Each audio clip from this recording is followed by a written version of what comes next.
Welcome to our devotion. You know, I like to record these messages the day before they're due to be sent out. It gives me an opportunity to mull over the message that I've recorded. And sometimes in the middle of the night I get woken up and a message comes through to me. Maybe it's just a noisy brain that doesn't switch off. But this message comes through to me to say, no, you need to change it. And so then I have to get up early and record it and get it through to Tracy. In the background, we're also trying to find a song that lines up with the message. We're coming to the end of the lectionary for this year.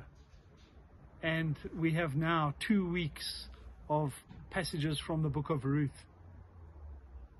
It's so fascinating that Ruth was recorded in the Old Testament and kept there just after Judges.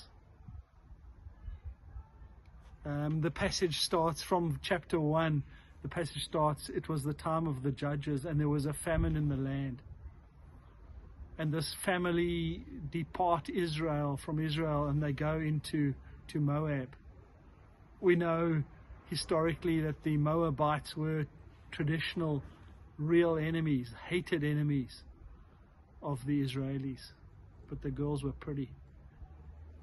And so this family, the 2 boys marry 2 Moabite girls, Orpah and Ruth.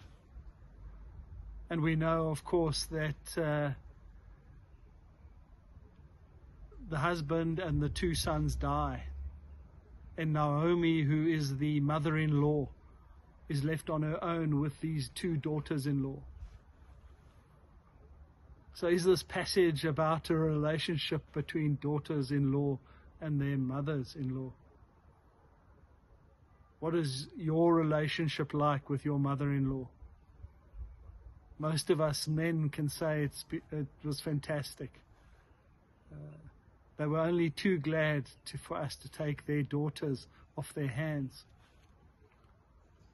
Often the ladies have a different story.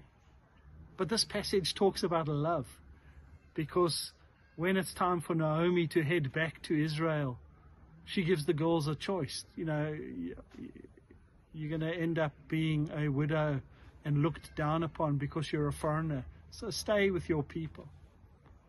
And this passage is so beautiful because Ruth says to her, may God deal with me ever so severely if I break this oath, but I'm going with you.